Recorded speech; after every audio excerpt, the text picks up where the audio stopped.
Robot Feelingz.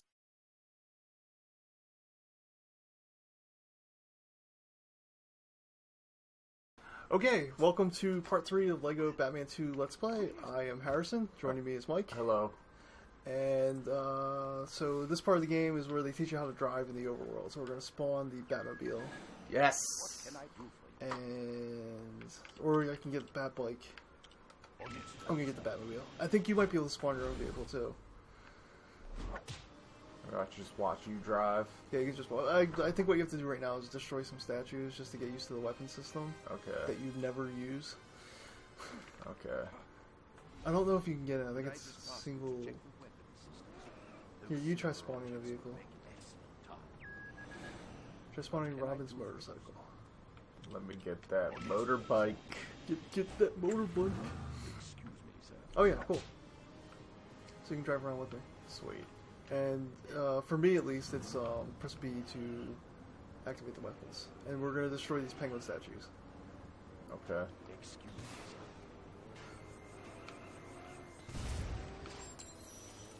Yes. So I was thinking that maybe we can talk about our favorite Batman story arcs. We kind of touched on it a little bit last time. Okay. So, have you read a lot of Batman comics? I don't... I mean, I've read my fair share, and, I've read the ones everyone talks about, like the core 5. Long Halloween. Yeah, like Year 1. The core 5 to me, at least, is Year 1, Mm-hmm. Long Halloween, Yes. Arkham Asylum, Yes. the really weird Grant Morrison Arkham Asylum, and Killing Joke and Dark Knight Returns. Yes. Okay. Okay, Yeah. so you read the core 5. Yeah. Did you read the sequel to Long Halloween called Dark Victory? No, I did not. It's basically the same thing again, but I'm not really complaining because... Right. I love Long Halloween. Right. So hard. Yeah. I mean, it's great. Now, what do I do? You're off your bike. I think I go here. Oh, were you not following the little ghost studs? It's actually not your fault, because the ghost stud things, like the way the objective marker, they disappear half the time. Yeah, that's definitely what happened. Yeah, so it's like, bullshit. So aside from the core 5, do you have any favorites? You go first, let me think. Okay. Last time I mentioned Black Mirror. Yeah. Loved it. Dick Grayson's Batman. Damian. I don't think Damian was in that one. Really great story written by Scott Snyder, who's currently doing New 52 Batman. But this was when he was on Detective Comics, the sub-brand, whatever you want to call it. Dark Victory, like that. And I did like the first Court of Owls trade, but I didn't like the conclusion of that story arc. Why not? What left you? It just kind of fell flat. But I will say, maybe my current favorite right now is Grant Morrison's Batman and Robin run. Okay. Where it was like, I don't know, 20 issues tops? Uh-huh. It was Dick Grayson's Batman again. Definitely Damian Wayne, because it's Batman and Robin. Yeah. And it was like that particular brand of like Grant Morrison, Awesome Insanity, because the whole story arc, he introduced a villain called Professor Pig, who's this like flamboyant, violent, almost Jigsaw-like character who had like this really goofy pig mask on, and he wore a butcher's outfit, but he also like sort of like danced around like a teen pop star. That's sweet. Yeah. I'm all about introducing new characters. Yeah. I don't know if Professor Pig was an old character that he just like revived, or if he was completely brand new. I feel like I would have heard of Professor Pig.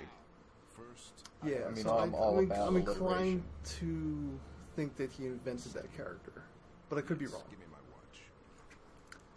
Lex Luthor. So did you have time to think of what you liked? I have a problem with like getting super into buying single issues and then losing steam halfway through an arc. So no. Okay, I will say this though, I don't actually really read single issues that much. Right, you just get the trades. I'm a trade waiter. Although, trade waiter. Granted, ever since I got my tablet, What was he doing? He was in the bathtub with a fish. I mean, what did it look like he was doing? I don't know, it's something weird. I'm mostly a trade waiter, but ever since I got my tablet a few years ago, I've been buying a lot more single issues. Right, 'cause it's right there. Yes. Boom. And I don't have to deal with storing a single issue or like pulling it out of the plastic sleeve thing or storing it in a long box or any of that jazz. Right. We just moved, Tammy and I have 2 boxes full of comics, and they both weigh at least 150 pounds. No. Yeah. So, I mean, I probably have an equivalent amount of trades, but they just look nicer on a bookshelf. Oh, no doubt. No doubt. And also, I'm all about, even though they're kind of expensive, the omnibus and absolute editions, where they're like the oversized, like, they're basically the equivalent of like the HD re-release. Okay. They're like oversized, they have like increased art fidelity or whatever. Right. I don't know the proper way of explaining it, but it's like a really nice paper. And it's usually like collects like, you know, like a whole story arc, so like, you know, usually like 25 issues, so it's right. like 1,000 pages. It's just like a big, huge volume of comics. I love that. Now that I'm thinking about it, I love trade paperbacks because you could read the whole thing. Yeah. See, but what ticks me off, especially about DC, is that usually it takes about a year for a story arc to hit a trade. That's crazy. I know. Whereas Marvel like turns them out like as soon as the single issue comes out that concludes the story arc, the trade's out like the next month. That's fabulous. Yes, it is. I love it. All right, DC, work on it. Yeah. Marvel, keep it up. Marvel 2.0. Well, first of all, we'll get back to comic origins in a second, or reading origins, but I cut my teeth on DC. I love DC, but it's just recently they've been like, you know, frustrating me. Like, right. But the New 52 relaunch was mostly a bust in my opinion, and the fact that they're like completely abandoning their history kind of sucks. Right. Oh, let me say this. I just thought of a Batman story arc that I read to completion. Yeah. And this is not a popular opinion because, you know, whatever. But it doesn't matter to me because I really enjoyed the Kevin Smith story arc of Batman, The Wildling Gyre. Really? I thought it was great. Okay. Everyone shits on it because it's the popular thing to do is shit on Kevin Smith. Right. And I get that. So, I haven't actually read it, so I don't have an opinion, but I have heard nothing but bad things about it. Right. But that's interesting to me that you like it, because you're one of the few people I've heard that actually say they like it. I'll let you borrow it. I have all the singles. Alright. I really dug Kevin Smith's Green Arrow run. I thought that was a really awesome,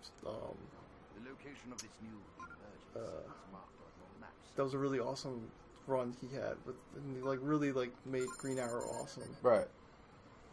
And actually, Green Arrow is probably one of my favorite DC heroes, but we'll save that for another time. So earlier I mentioned comic reading. What are we supposed to be doing? Oh, do I have to scan? I'm just following you, man. Yeah, no, I haven't played this in a little while. So we'll do that. Perhaps you'll indulge me by selecting. Oh. Select the beacon. There we go. Okay, you were actually the person who got me into reading comics. Oh, yeah? The way I remember it is that one time we were hanging out, and this was like back in, I guess, 2003, 2004? Whew. Definitely in high school. Right. We were hanging out, and either we were at the mall, or you said, let's go to the mall. And then while we were at the mall, we went to a comic book shop. Okay. And so I was like, oh, I also want to buy something. And I won't get too long-winded about it, but I had a pretty terrible experience with it. Because the cashier was really rude and snotty and typical comic book Ugh, shop. those people are the worst. I know. Well, I think that comic book shop shut down, so, you know. What mall were we at? Granite Run. Oh, yeah, that whole mall went under. Yeah. So, whatchamacallit? The guy was, like, really snooty, and, like, I won't get into it, but I think that's one of the reasons why I started trade waiting, because then I went on to, like, Amazon, and this is, like, when Amazon, like, first started coming around or, like, gaining popularity or something. Right. And I was like, oh, they just have these things called trades. I'll just buy that through the mail so I don't have to deal with human interaction. Right. Which is my governing principle most of the time anyway. Oh, I hear that 100%. Anytime I can avoid human interaction, I do. But yeah, so, like, you were the first person who was like, hey, let's go read some comics. do you remember what you bought that first time? I bought 3 out of 4 issues of this, like, one-shot, like, miniseries called Captain America and Wolverine. Okay. How was it? Terrible. Yeah. It was just like a random team up thing that they had for 4 issues. There was like no like relevance or anything to anything. I think during that period of time, I was buying Punisher Wolverine comics. Okay. Which were not that great either. Yeah. I was real into the Punisher. If anyone out there, if you ever have the chance to read a series of G.I. Joe comics called G.I. Joe Hearts and Minds, it's a short series, but it is fantastic. It's super dark, but it is so good. Catwoman's motorbike, are we gonna get that? We can unlock it like way later in the game. So what happens here is this is like a huge maze, and there's just like a bunch of little mini puzzles. Oh, this is awesome! This is remember from the animated series the Riddler maze. Yeah, I used to have that on tape. I used to watch it at the beach all the time. It was called, what was that episode called? The Labyrinth. No, it was like the Minotaur thing. Yeah. If you're so smart, then why aren't you rich? That's it. Oh, yeah. So, I only played this level once, so I don't totally remember all of the puzzles, but, I mean, again, it's a Lego game. They're not horribly Right. difficult. What are these, for kids or something? Yeah. Yes! Oh, yep, you get to do some acrobating. I feel whole again. Acrobat suit. Alright, so you're going to throw your pole thing into that, yeah. And then you're going to double jump there, and this double jump's kind of a bitch. I'm back. So, keep trying. And get hit by Catwoman. Ow. Yeah. Is Catwoman full on bad in this one? Yeah, it seems like it. I don't think they had enough time or space to make a subtlety, Right. or to do that subtle, relationship. What, do I go around Yeah, here? you go around, you beat up some Arkham inmates. Yes. Oh, you poor, mentally ill And then people. you see the red, ledge thing, you have to walk up on that. Right. You go right, yeah. You just double jump on that, there you go. And then you're going to build the grappling hooks. Oh. Nope. Ah.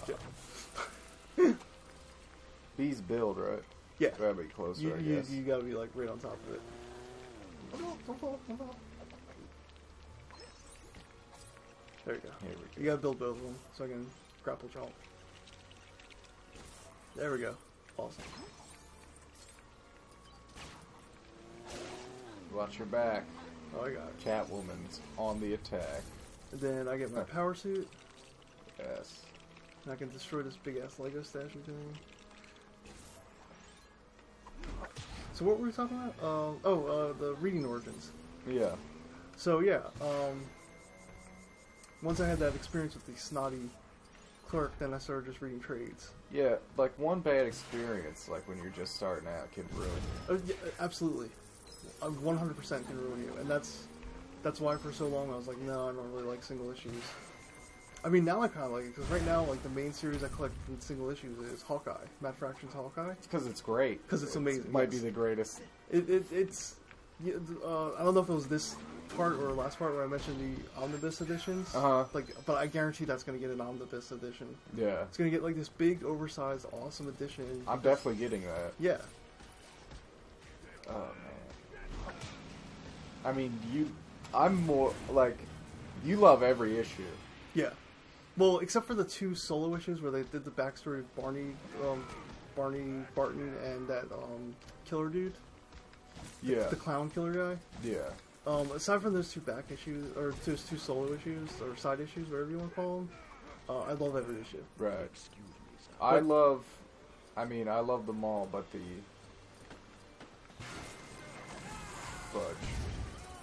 David Asia issues, like, I'm so glad that you turned me onto the series so I could discover David Asia. Cause Oh, yeah. You need to read, and I might pick this up, but Matt Fraction, Ed Brubaker, and David... Is it Asia or Raja? I say Asia, like the Steely Dan album. Okay. Then go up, yeah. I got it. So Matt Fraction, David Asia, and Ed Brubaker did the Iron Fist series from a few years back, and that is amazing. And that actually just that had an omnibus. I think it went out of print a little bit. But then that wasn't anything. they just came out with a softcover version collecting all the issues, and I actually might get that. Oh yeah. And it's the same sort of amazing thing you'd expect from the Hawkeye team. Just like absolute perfection. Yes, I mean it's not as I don't remember being as funny as Hawkeye. Every issue of the David Aja issues, Aja, whatever. There's been panels where I seriously thought about framing it and hanging it. I thought they were so beautiful. In the level. Oh, thank you. Yeah.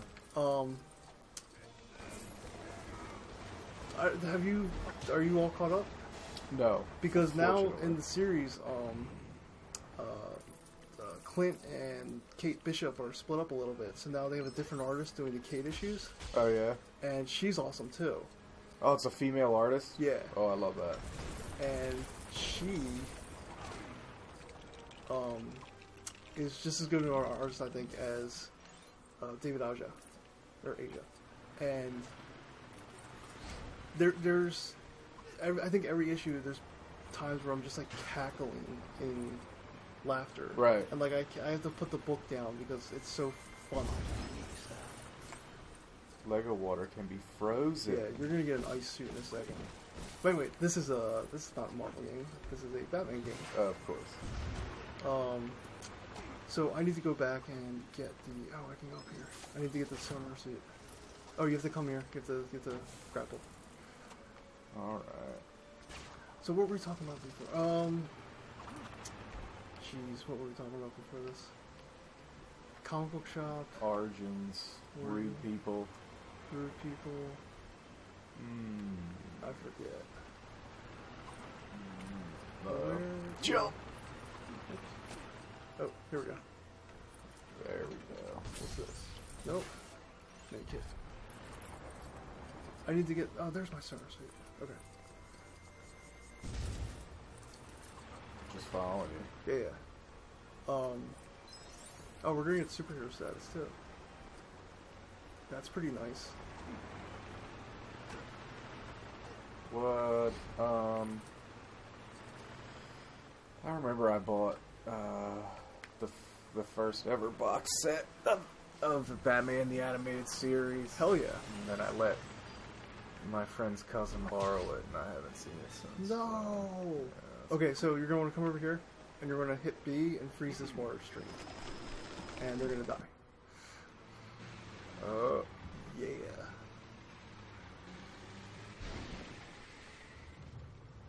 What did you think about Christopher Nolan's take on Bane? It was alright.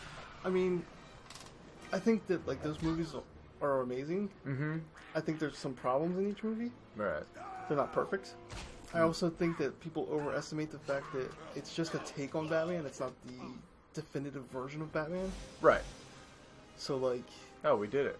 Oh, yeah, cool. I didn't realize I was there. I thought there was one more car after that. Yeah, I thought there was... I was expecting a long haul of puzzles. Yeah. But just real quick to wrap up, I think it's totally okay to have like a... Oh, 99%. I mean, we are to 99%. Like, I think it's totally okay to have like a goofy Batman, like Adam West Batman, live alongside super serious Christian Bale Batman. Like, yeah. That's totally fine. Like, you don't have to just make everything gritty. And Agreed. maybe we can maybe continue this conversation next part. Right. I think we should. Okay. Okay. I So, just want to say I want my Bane to be a Portuguese. Oh yeah, Portuguese-speaking luchador. Yes. Continue. Go ahead. Okay. That was part 3 of our Let's Play of Lego Batman 2. You can follow us on Twitter, like us on YouTube, spread the word on Facebook, do whatever you want to do. Thank you for watching. Leave a comment. Hope you enjoyed, and we'll be back next time with another edition of Lego Batman 2. Thank you. Bye, and catch you later. Yes.